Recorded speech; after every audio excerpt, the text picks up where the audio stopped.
In Pennsylvania, Donald Trump delivered a speech that has set off alarms across the political spectrum. The former president's speech was packed with inflammatory comments, targeting everyone from journalists and political opponents to election workers and ordinary Americans with differing views. The event underscored Trump's shift toward a more extreme, authoritarian style that appears to prioritize division and self-preservation over democratic integrity. What makes this latest speech particularly concerning is not only the inflammatory rhetoric, but also the setting and the implications for the 2024 election. Pennsylvania, a crucial battleground state, has been fiercely contested in recent election cycles, and Trump's divisive remarks highlight a strategy that could have real consequences. Let's dive into the details of his speech, examining the points he made, the intent behind them, and why his rhetoric represents a significant danger to democracy itself. 1. Dangerous rhetoric against journalists and free speech. One of the most disturbing aspects of Trump's recent speech was his unabashed encouragement of violence toward the media. During a speech segment where he talked about the fake news media, Trump said, "To get to me, somebody would have to shoot through the fake news." Though this statement could be interpreted as hyperbolic, it nonetheless sets a perilous precedent. This kind of language has consistently been shown to embolden his base, some of whom interpret Trump's words literally. Violence against journalists is on the rise globally, and the United States has seen its share of threats, harassment, and even violent acts targeting members of the media since Trump began labeling them the enemy of the people. Freedom of the press is fundamental to democracy. Journalists provide the transparency and accountability essential for holding power to account. However, Trump's narrative seeks to discredit any unfavorable coverage by framing it as deceitful and malicious, creating a dangerous culture where dissenting voices are seen as enemies rather than participants in a democratic discourse. 2. Conspiracy theories and claims of phony polls. Trump's claims about manipulated polling data reached new levels of paranoia in Pennsylvania. Referring to a recent poll in Iowa that placed him behind his opponent by 3 points, he labeled the results phony and accused the media of skewing data to mislead voters. He even suggested that networks like Fox News cut away from his speech deliberately to hide the truth from Americans. These accusations aren't new, but the intensity with which Trump pushes these narratives appears to be increasing.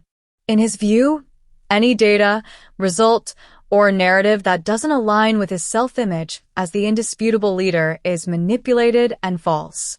This rhetoric discourages informed, rational public discourse, replacing it with a relentless cycle of grievance and denial.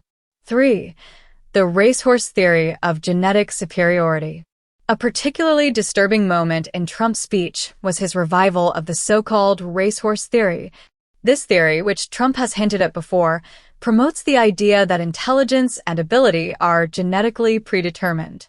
While discussing his intelligence and capabilities, Trump remarked, "I'm a pretty smart guy. I have genetics. Do you believe in genetics?" "I do." He went on to disparage Vice President Kamala Harris, saying that she doesn't have good genes and is therefore dumb.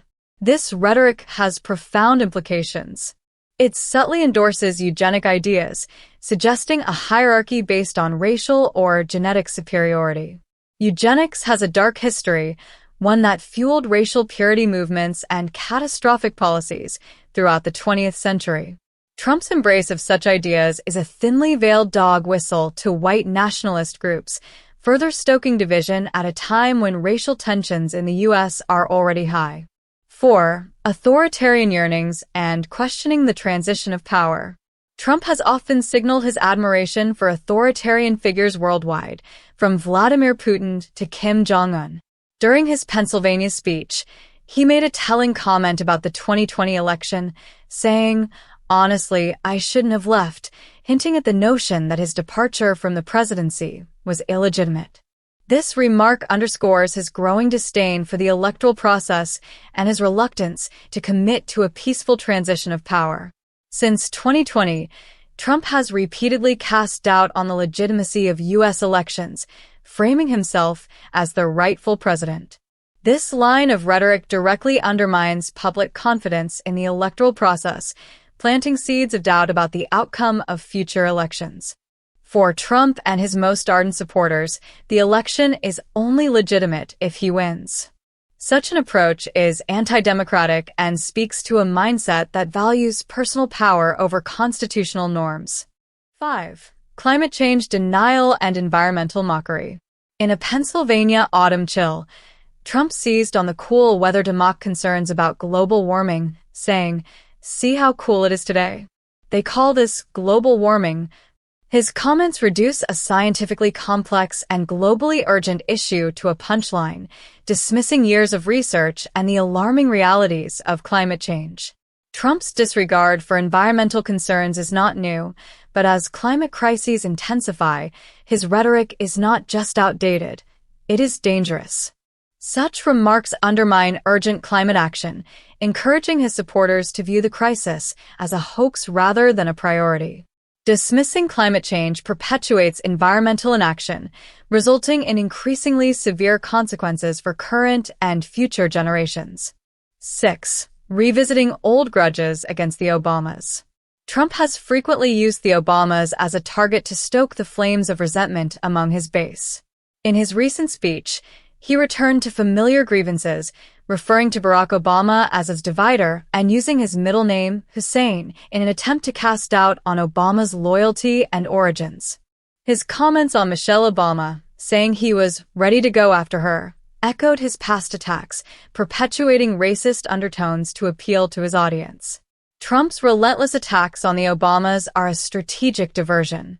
By focusing on popular past figures as antagonists, Trump distracts from his own controversies, fostering an us versus them mentality that plays into his base's resentments. 7. Election mistrust and targeting of poll workers.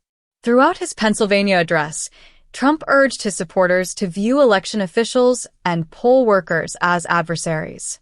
This tactic has become a disturbing feature of his campaign rhetoric. By preemptively accusing election officials of potential misconduct, he sets the stage to challenge any unfavorable outcome. This atmosphere of mistrust does not just threaten election officials' safety, it also erodes the democratic process itself. Election workers, often ordinary citizens, now face harassment, threats, and accusations, deterring many from participating in future elections. Trump's strategy of delegitimizing the electoral process is a corrosive force that could severely damage public trust in democracy. 8.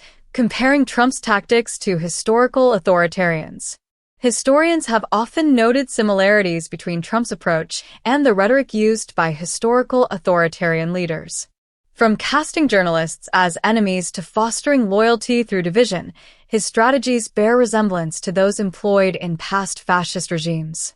While critics may be hesitant to make direct comparisons, Trump's speeches reflect a pattern that has eroded democratic institutions in other countries.